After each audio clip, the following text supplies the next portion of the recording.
गुजरात के एक छोटे से गांव दाहोद में पैदा हुए धनसुख मेहनत और जीत का बेमिसाल उदाहरण है। उनके पिता रेल कर्मचारी थे। 5 बच्चों के साथ उस बड़े परिवार की परवरिश बड़ी कठिनाइयों से हो पाती थी। गरीबी से जूझकर धनसुख ने बीकॉम तक पढ़ाई पूरी की, लेकिन जिंदगी की जंग तो अब शुरू हुई थी। पोस्ट ग्रेजुएशन करते समय उनके लिए अपनी फीस भर पाना बहुत मुश्किल हो जाता था। कॉलेज के बाद वो सिलाई का काम करते थे। जी हाँ, सिलाई यानी टेलरिंग का काम। उसके बाद भी जब समय बचता तो कृषि उत्पन्न बाजार समिति के गेट पर वॉचमैन का काम करते धनसुख। हालात से लड़कर धनसुख ने अपना एमकॉम तथा एलएलबी पूरा किया। कुछ दिन कोर्ट में वकालत भी की। गांव के गरीब लोग धनसुख के पास आते, लेकिन बेहद गरीबी झेल चुके धनसुख को इन लोगों से फीस लेना रास नहीं आता। अतः उन्होंने अपना व्यवसाय बदलने की सोच ली। जनसंपर्क गहरा था, किंतु व्यवसाय शुरू करने के लिए पैसों की कमी थी। धनसुख नेटवर्किंग बिजनेस की ओर आकर्षित हुए। कई कंपनियों के साथ काम किया, लेकिन पेशे से एडवोकेट धनसुख जान चुके थे कि इन कंपनियों के सिस्टम में टेक्निकल प्रॉब्लम जरूर है। एक मुकाम तक पहुंचने के बाद अपना बिजनेस बढ़ाने में लीडर्स को दिक्कतें आती थीं। कंपनी तथा खुद की स्टेबिलिटी को लेकर धनसुख काफी परेशान थे। इसी बीच साल 2008 में शुरू हुए धनवंतरी के बिजनेस प्लान पर धनसुख ने गहरा अध्ययन किया। कंपनी का तेजी से बढ़ता बिजनेस तथा कंपनी प्रमोटर्स की स्ट्रॉन्ग प्रोफाइल से धनसुख बहुत प्रभावित हुए। 2009 में धनसुख धनवंतरी से जुड़ गए। परफेक्ट बिजनेस प्लान और बेहतरीन प्रोडक्ट रिजल्ट्स दोनों एक साथ पाकर धनसुख को अपनी मंजिल मिल गई। सेमिनार्स, एलटीपी और डायरेक्टर्स के सपोर्ट के साथ बिजनेस तेजी से बढ़ता गया। धनवंतरी के साथ के कारण अब धनसुख को स्टेबिलिटी भी मिल चुकी थी। 4 वर्षों में धनसुख धनवंतरी के एग्जीक्यूटिव डायमंड बन गए। महीने में 4-5 लाख से ज्यादा की आमदनी शुरू हो गई। 8 वर्षों से 6 मकान बदलने पर मजबूर धनसुख ने बड़ौदा में खुद का शानदार मकान बनाया, गाड़ी खरीदी। खुशियों से भरा इनका परिवार कई विदेश यात्राएं भी कर चुका है। जिंदगी में कई उतार चढ़ाव देख चुके धनसुख के लिए धनवंतरी द्वारा दी जिंदगी किसी सपने से कम नहीं। आइए मिलते हैं धनवंतरी के एग्जीक्यूटिव डायमंड धनसुख महावर जी से। But friends, first click on subscribe button and never miss the bell icon to get notified about more latest videos.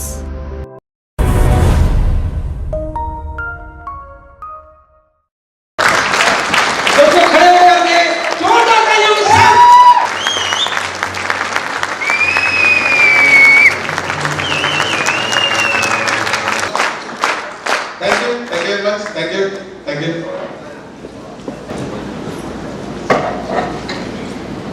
सभी को मेरा नमस्कार। नाम आपने वीडियो में भी सुना, रमानी साहब ने भी बताया आप लोगों को।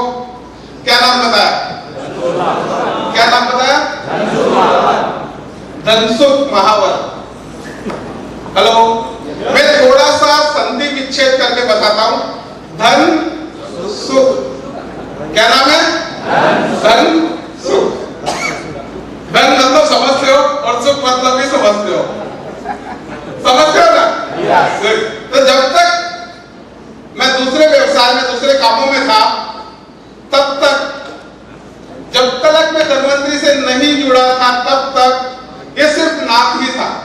हेलो, ये सिर्फ नाम ही था। धन सुख नाम जरूर था। अब धन नहीं था तो सुख का सवाल नहीं होता।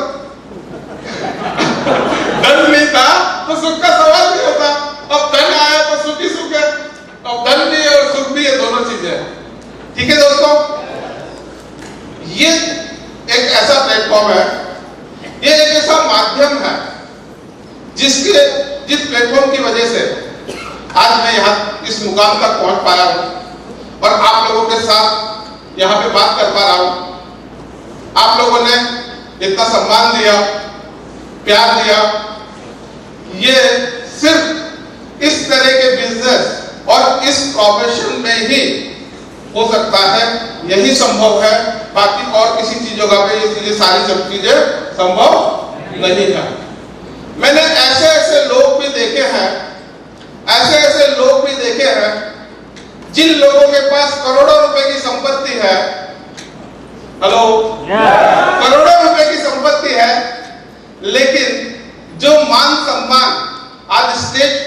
हमारे डायमंड्स को, हमारे अचीवर्स को जो मिला, वो आज तक कितना भी बड़ा पैसा उनके पास हो, वो सम्मान उनको नहीं मिल पाता। तो पैसा एक अलग बात है, यहाँ पे दोनों चीजें हमको साथ में मिलती है, दोनों चीजें हमको साथ में मिलती है। पैसा तो आता ही है, हेलो, पैसा तो आता है, लेकिन सोसाइटी में, समाज में जो एक्सेप्टेंस हमको मिलता है, लोग जो हमको मान सम्मान देते हैं, उसकी कोई कीमत नहीं है, सही है ना? यहाँ ऐसा इसलिए है कि हम जो काम कर रहे हैं वो एक ऐसा काम कर रहे हैं जिस काम के माध्यम से लोगों का भला हो रहा है और हमारा भी भला हो रहा है। इस बिजनेस में जो सिचुएशन है, हेलो, इस बिजनेस की जो सिचुएशन है वो है विन विन सिचुएशन। कौन सी? Win win situation. मतलब आपका भला और मेरा भी भला, लोगों का भला और अपना भी भला, है ना? ठीक है, लोगों का भला करके अगर हमारा भला होता है तो इससे अच्छी बात और क्या हो सकती है? हो सकती है इससे अच्छी बात और कोई नहीं है ना? तो यहाँ पे बहुत अच्छे प्लेटफॉर्म पे है, एक अच्छे माध्यम से हम लोग पैसा अर्न कर रहे हैं। मैं आगे की अपनी बात करने से पहले आप लोगों को मेरा थोड़ा सा परिचय और देना चाहूंगा। मैं ये छोटी सी स्टोरी है वो आप लोगों को इसलिए शेयर कर रहा हूं ताकि लोगों को एक मैसेज मिले। हेलो, मेरा मकसद है एक मैसेज देना, आप लोगों तक एक मैसेज पहुंचाना, यही मेरा मकसद है। जनरली क्या होता है कि लोग छोटी छोटी समस्याओं के वश हो जाते हैं। क्या होता है, हम लोग, ज्यादातर लोग छोटी छोटी समस्याएं जो हमारे जीवन में आती है, हम उसके वश हो जाते हैं। उसको वश में करने की बजाय हम उसके वश हो जाते हैं और अपने हथियार डाल देते, मतलब हिम्मत हार जाते हैं और जीवन में आगे नहीं बढ़ पाते। लोग बहुत छोटा सोचते हैं, कई लोग बहुत छोटा सोचते हैं। हर काम में उनको कहीं न कहीं कुछ न कुछ समस्या नजर आती है, कहीं न कहीं कुछ न कुछ प्रॉब्लम नजर आती है। तो हमारा उद्देश्य क्या होना चाहिए, हमारा कर्म क्या होना चाहिए? हम समस्याओं के बस नहीं हो, समस्याओं को अपने बस में करना है ना? यहां इस प्लेटफॉर्म के माध्यम से कभी भी हमारे साथ जितने भी हमारे परिवार के लोग बैठे हैं, सभी से मैं ये कहना चाहता हूं कि कोई भी व्यक्ति अपने आप को कम न आके, हर व्यक्ति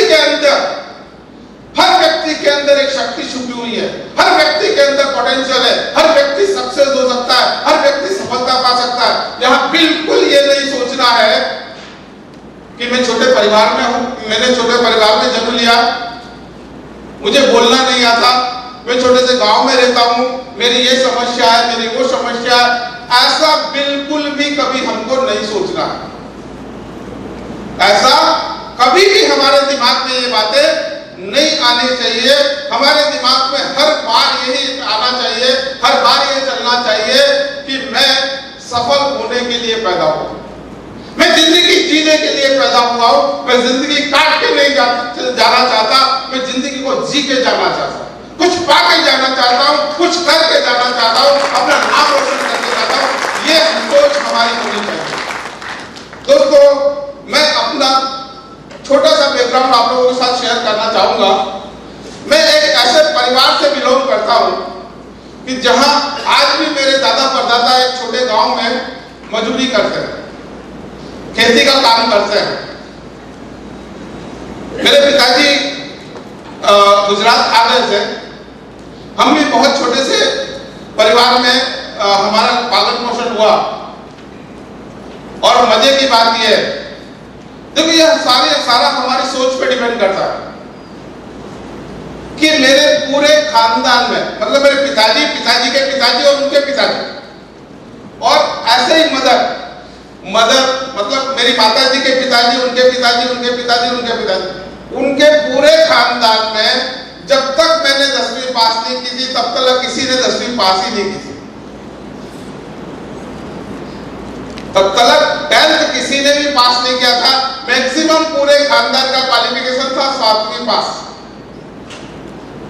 मेरी मम्मी पढ़ी लिखी नहीं थी, पिताजी हार्डली 4th क्लास पास थे। उनको एक छोटा सा जॉब रेलवे में मिल गया था, छोटी पगार में। हमारा पोषण बहुत मुश्किल से होता था। मैं बड़ा था, 2 छोटी बहनें थी, 2 भाई भी थे। तो मैं जैसे ही 10वीं में आया, सबसे पहले पिताजी ने कहा, बेटा अब आगे पढ़ाने के लिए मेरे पास गुंजाइश नहीं है। और एक बड़ा था, मैं समझ सकता था उनके दर्द को, उनकी तकलीफ को मैं समझ सकता था।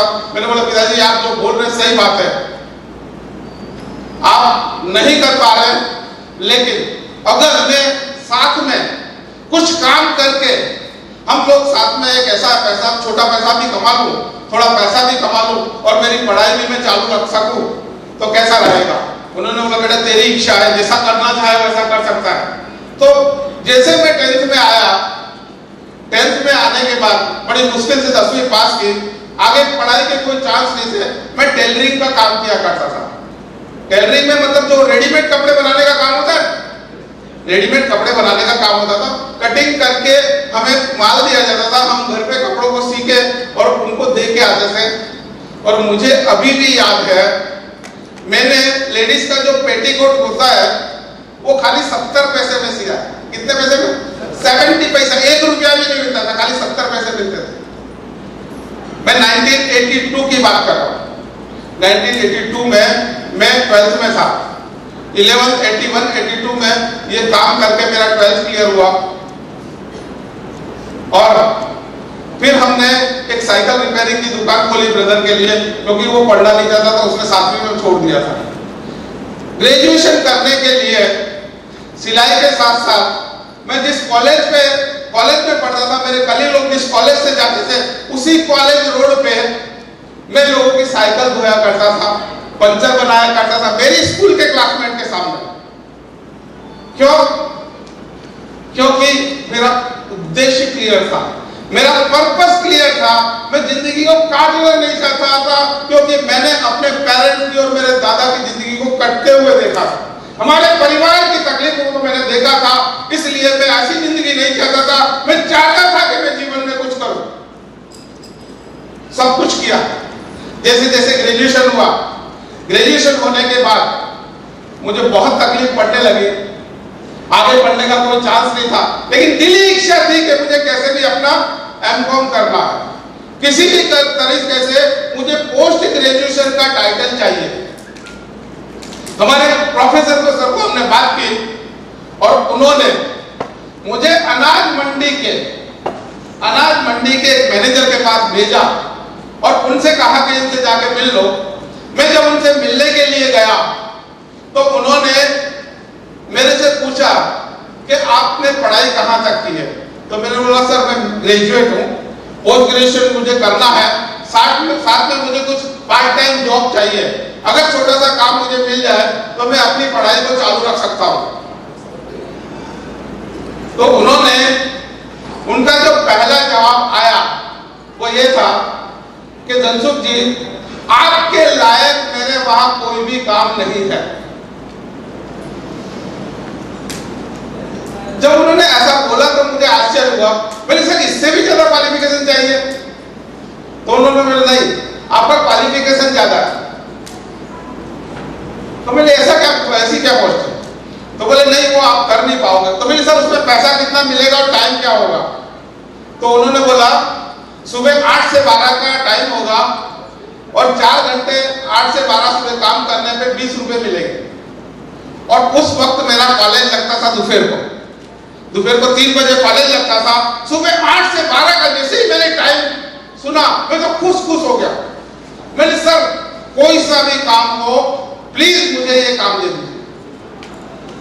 सर ने मुझे बताया कि धनसुख, मैं बता रहा हूं तुम नहीं कर पाओगे, वो काम जो है वो है चौकीदार की पोस्ट, वॉचमैन। और वो वॉचमैन भी कैसा, बोले आपके वहां जो वॉचमैन होते हैं वैसे वॉचमैन नहीं है। यहाँ तो लकड़ी लेके गाय भैंस बकरी अनाज मंडी में जो भी घुसेगी उसको भगाना होगा और उसकी कोई चोरी चकारी ना हो जाए उसका भी ध्यान रखना होगा और बहुत कुछ सहन करना पड़ेगा, तू नहीं कर पाएगा। मैं सॉरी, आपको ऐसा लगता होगा, लेकिन मेरे पे छोड़ दीजिए। जिस दिन आपको कोई शिकायत आए, मेरे काम से जिस दिन आपको कोई शिकायत आए उसी दिन आप मुझे जॉब से निकाल देगा, लेकिन ये चौकीदार की पोस्ट मुझे दे दो, क्योंकि मेरे लिए बहुत ही सुटेबल है। इसलिए सुटेबल है कि मेरा कॉलेज दोपहर को लगता है, सुबह अगर 8 से 12 में ये काम कर लूंगा तो मेरी फीस निकल जाएगी और घर का थोड़ा खर्चा भी निकल जाएगा। दोस्तों, वो जॉब मेरे एमकॉम के 2 साल होते हैं, मैंने 1.5 साल तक वॉचमैन का काम किया, 1.5 साल तक वॉचमैन का काम किया। कोई चोरी चकारी नहीं की थी किसी की, कोई गलत धंधा नहीं किया था। दोस्तों, मेरा फर्स्ट मैसेज ये है, अगर आप सच्चाई और ईमानदारी के रास्ते पे हैं, अगर आप सच्चाई और ईमानदारी के रास्ते पे हैं दोस्तों, तो जीवन में एक बात हमेशा याद रखना, कोई भी व्यक्ति या कोई भी काम बड़ा या छोटा नहीं हो सकता। हेलो, हम